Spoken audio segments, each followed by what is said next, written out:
Hey now, good morning PASW staff, clients, friends joining us for Thursday's class. Made it through the week pretty much. Piece of cake, right? You guys did a good job. We looked at the High Llamas yesterday. Then we looked at George Antile. And then tomorrow we're going to see your film scoring results for the Phantom Thread. Can't wait to show you that. Really, really good job. I'm wearing my pink shirt today because we're going to look at some place called the Pink Palace. It wasn't originally called that, but it's known as, it's kind of known as that today. And we're going to have a really fun time until the daddy takes the T-bird away. But we're not looking at the Beach Boys, so I don't know why I said that. But we're going to look at a really important hotel that's been around for a really long time.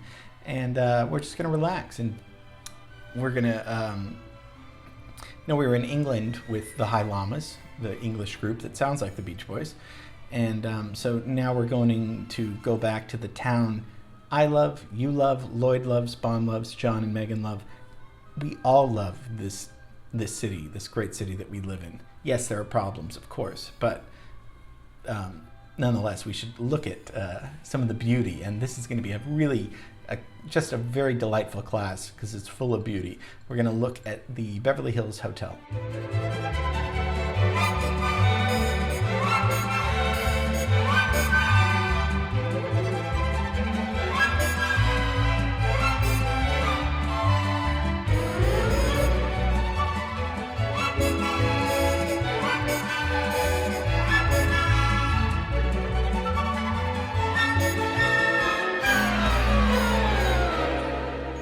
This is one of the world's best known hotels in the world. Yeah, it's closely related to Hollywood films and rock stars and celebrities. And we're going to take a look at the architecture a little bit and also historically what was happening when it was built. And we're just going to have a splashy, fun, pink time if that's possible.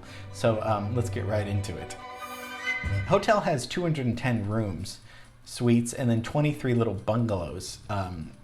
Very cute. They're all, neatly designed and signature pink with the green colors, and green and pink. That's kind of the trademark of, my shirt a little bit, but trademark of the hotel really.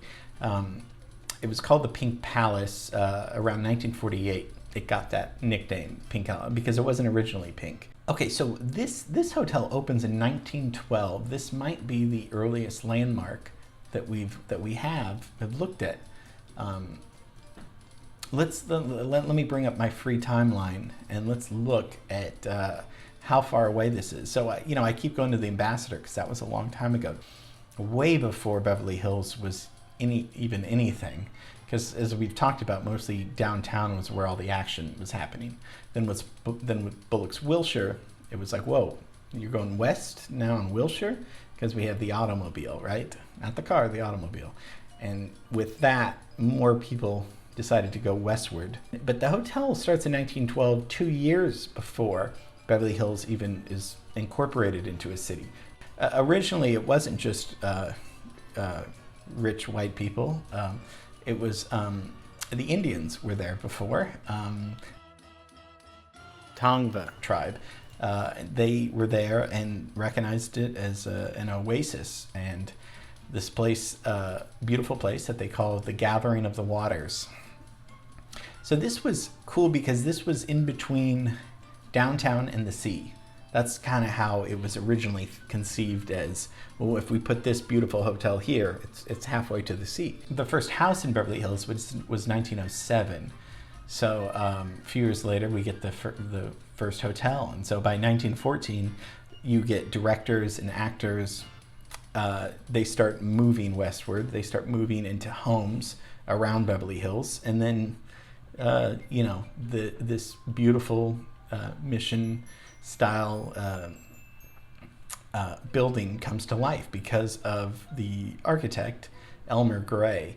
We've looked at Elmer Gray because he's done a lot of stuff, but most importantly, he's done Huntington Library, which we're going to do in a few weeks. And then he also did the Pasadena Playhouse, which we did months ago. He was partners with Myron Hunt, and Myron Hunt, they are kind of responsible for early Los Angeles development with creating beautiful Mediterranean revival style places. They were mostly in Pasadena. They met in Pasadena horseback riding together, and they were like, hey, maybe we should team up as partners. So they were kind of Pasadena architects, but Elmer Gray designed this kind of Mediterranean mission-style hotel. Beverly Hills Hotel had white sand imported from Arizona. I don't know why, because there's sand, a few miles west. Why did it have to be from Arizona? And maybe there's special sand from Arizona. Anyway, it was imported to fill around the pool area, to create kind of this fake beach. 1930s, you get the Polo Lounge opening. Polo Lounge is still there.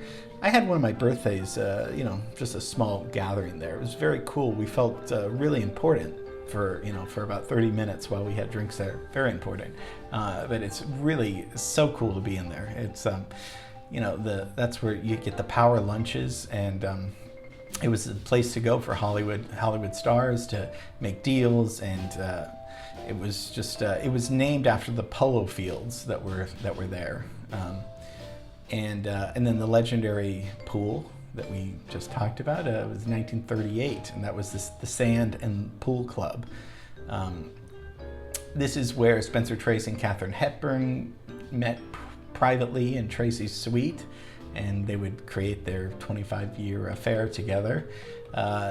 Polo Lounge was famous for the Rat Pack hanging out, getting smashed with each other, and I'm sure causing a lot of ruckus. In the late 50s, Marilyn Monroe and Yves Montand had their private affair while they were filming the George Cukor film, Let's Make Love. Neil Simon, the brilliant playwright, would hang out all the time there, and then he would shoot one of his plays, California Suite. He shot that, the movie version of the play there. 1960, JFK keeps a bungalow there to entertain, politicians and starlets. Also, this is where Robert Kennedy's children learned that he was killed when they were in one of the bungalows. And of course, as we looked at, he was killed in the Ambassador Hotel in 1968. Elizabeth Taylor was one of the best-known guests, and she honeymooned there. 6 out of her 8 honeymoons were there. When she married Richard Burton, they were both lushes, and their morning breakfast order would be, 2 bottles of vodka, and then another 2 bottles delivered later for lunch. Healthy, pretty much. And John Pazis' favorite song, Hotel California. That's the hotel it's based on. And I'm teasing. I know that's not his favorite song. Russian composer Rachmaninoff lived in the Pacific Palisades, and people think that Rachmaninoff's ghost haunts the hotel, as well as Harpo Marx. And I don't know, so it could be haunted. Let's just say it's haunted. It might get more views on this video. Esther Williams and Joan Crawford, you'd find them in the pool, and that must have been great. We looked at Esther Williams and all those beautiful Busby Berkeley films where she's swimming. And this is, Howard Hughes, the billionaire, would pace around in one of the bungalows, wearing Kleenex boxes for shoes and ordering sandwiches in the middle of the night. That's just, it's kind of a little Hollywood trivia. But 2013, the Sultan of Brunei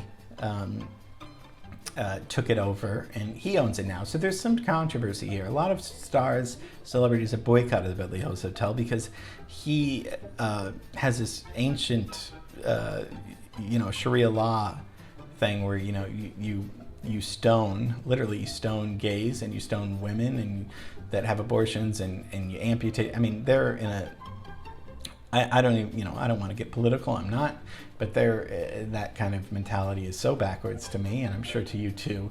And so he believes in that in Saudi Arabia. So he's the owner of the place, and so, there's that thing of, if we stay there, we're condoning that. So a lot of groups got together and canceled more than $2 million worth of events, and damage spread to the Sultan's other hotels that he owns. So the boycott went viral. Regardless, it's good to know that these things are happening. People are, facts are getting out there about certain people, and information's getting out there, so that's good. Would I stay there? Yeah, I would probably stay there. Yeah. Okay, that's the Beverly Hills Hotel and my thoughts about it. And I think it's pretty cool. So love you guys. Miss you. Can't wait to share the results with you for Phantom Thread tomorrow.